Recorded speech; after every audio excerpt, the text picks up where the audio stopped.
पत्रकार अरफाज डैंग का मकान जिस तरीके से जेडीए द्वारा पीला पंजा चलाकर गिराया गया, आपको बताएं कि चौतरफा जेडीए की इस हरकत की जो है वो निंदा की जा रही है। लोगों को जो बयान है वो खुलकर सामने आया है कि पत्रकार अरफाज डैंग जो था वो खुलकर सच की आवाज उठाता था, जिसकी उसको सजा मिली है। पत्रकार अरफाज की मदद करने के लिए कई हाथ जो है वो आगे बढ़े हैं। लोग जो है वो अरफाज की मदद करने के लिए आगे आ रहे हैं।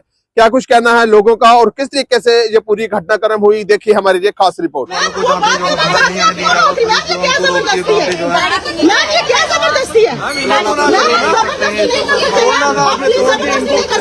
बात तो रखने दो मैम।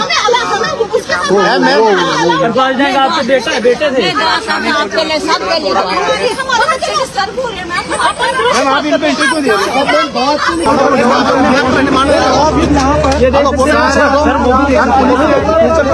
ये देखिए फादर हमसे बातचीत करेंगे, कहेंगे सर। सुनो जी, मैं मिलिटेंसी के दौर से भागा हुआ डिस्ट्रिक्ट डोडा से हूँ, माइग्रेट हूँ। कोई एक पैसा मतलब मुझे गवर्नमेंट की तरफ से रिलीफ नहीं कि अगर मेरा बेटा मिलावट होता है इसमें मिलिटेंसी में, उस मिलिटेंट को कम सजा दो जो पकड़ा गया। मेरे बेटे को ज्यादा सजा होनी चाहिए, क्योंकि मेरे बेटे क्यों ऐसा काम करेंगे। मैंने बचपन से मेहनत की, मजदूरी की, बाल बच्चों को पढ़ाया लिखाया और मतलब अब आश रखता था बुढ़ापे में मैं आराम करूंगा। जानकारी दी भारी तादाद में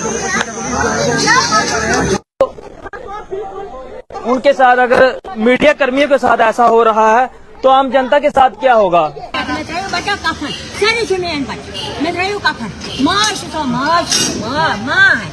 जनान मेन्यू ना ऐसे मर्द मेन्यू का बनन मैं करता हूँ कफन, मैं करता हूँ कफन।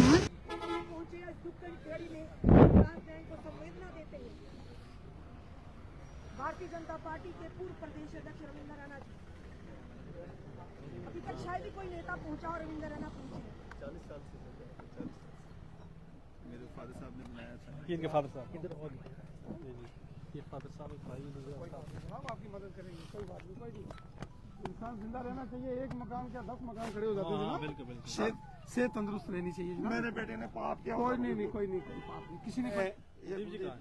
चूंकि रजौरी पुंछ के टूर पर था और मैंने कल देखा कि यहाँ डैंग साहब के घर में यहाँ कुछ जीएमसी जेडीए ने कुछ कार्रवाई की है। यहाँ उनका यहाँ मकान था, उसको जमींदोज किया गया है।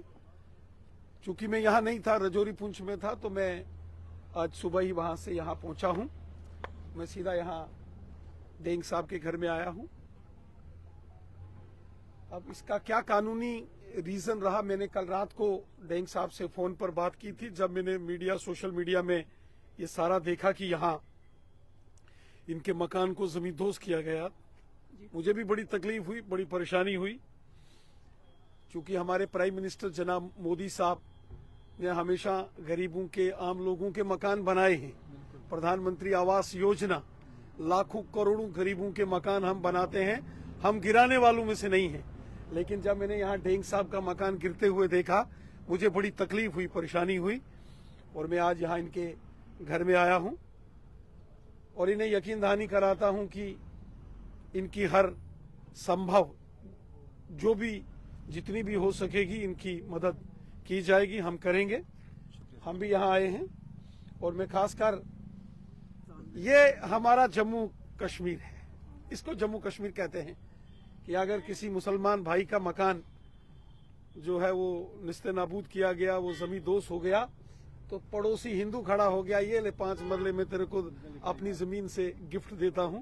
मैं कुलदीप साहब को और उनकी बेटी तानिया जी को भी मुबारक देता हूं कि ये जज्बा रखना चाहिए। ये हिंदुस्तान है, इसको हिंदुस्तान कहते हैं, ये हिंदुस्तान है।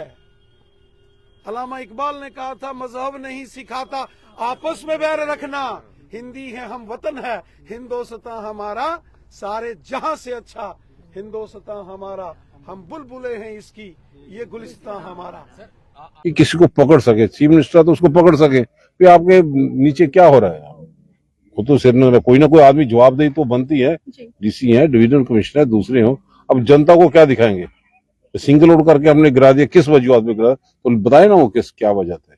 और भी तो कोई केसेस है, तो सबको एक यार्ड स्टिक हो और ऐसे करना मैं समझता हूँ ये ज्यादती है। हम लोग इन लोगों के साथ जर्नलिस्ट जो रिपोर्टिंग करते हैं तो उनका घर जो है वो गिरा दिया गया, उनके वालिद साहब, उनकी फैमिली सारे रहते थे। तो ये कोई इंसानी तौर पर लगता था मुझे कि साहब ये बड़ी झंझोड़ने वाली बात है दिल को। तो जरा पूछना चाहिए कि क्योंकि मैं कानून जानता हूँ, मुझे ये पता है कि साहब अभी हाल में सुप्रीम कोर्ट ने फैसले किए हैं चीफ जस्टिस इंडिया गवई साहब ने, और ये बड़ा क्लियर कर दिया मैसेज कि साहब बुलडोजर लेके आप नहीं जा सकते कहीं पर भी, और खास तौर पर उस वक्त जिस वक्त आपने उनको नोटिस तक नहीं दिया है। आप नोटिस दीजिए, पूछिए गैर कानूनी किसी ने मकान बनाया है, गैर कानूनी कब्जा किया है किसी जगह पर सरकार पर, तब भी आप उसको बताइए ये जगह सरकारी है, ये खसरा नंबर है, आप चेक करिए और इसको 1 दिन के अंदर या 2 दिन के अंदर या 1 हफ्ते के अंदर खाली कर दीजिए, वरना हम बुलडोजर लेकर आएंगे कर सकते। लेकिन बुलडोजर का जो कल्चर है ये गैर कानूनी है, ये है ही गैर कानूनी। इसीलिए जो चीफ जस्टिस इंडिया ने ये फैसला इतना बड़ा सुनाया 2 जजों के बीच में कि साहब ये जो कल्चर है पूरी यूपी के अंदर, ये तो आराम हो गया था, कोई क्रिमिनल है उसका घर गिरा दो, कोई पर्टिकुलर समुदाय से ताल्लुक रखते हैं आवाज उठाते हैं उनका घर गिरा दो, तो ये कल्चर पूरे हिंदुस्तान में उन्होंने खत्म किया। अब मुझे नहीं पता कि ये जम्मू कश्मीर में क्यों शुरू हो गया। ये तो एक इतने बड़े जर्नलिस्ट हैं कि साहब रिपोर्टिंग करते हैं सुबह से शाम तक, उनको पता है कि साहब ये क्या है। तो जो संविधान की रक्षा जिस सरकार को करनी है, जिस सरकार ने ये राइट दिया है, फंडामेंटल राइट है ना हर बंदे का, राइट टू प्रॉपर्टी, ये फंडामेंटल राइट है। तो फंडामेंटल राइट का इन्वेजन करना, उसका ब्रीच करना, तो उसके लिए तो आपको फिर आंसरेबल होना है ना। आंसरेबल कौन है इस केस में? इसमें वो जो लोग जो बुलडोजर लेकर आए, जो जेसीबीज लेकर आए, उन्होंने क्यों नहीं नोटिस दिया? आकर भी चलो देते कि साहब ये आपके खिलाफ ही आर्डर कहाँ पर है। अब आर्डर पब्लिक में आना चाहिए। जब तक कल से मीडिया पे आ रहा है तो उनको दिखाना चाहिए ये आर्डर था, इनको दिया था, ये नहीं माने इसलिए हम गए। लेकिन तब भी किसी सूरत में भी उनको यहाँ आके गिराना नहीं है जब तक वो टाइम पीरियड जो है नोटिस में दिया हुआ वो खत्म ना हो जाए।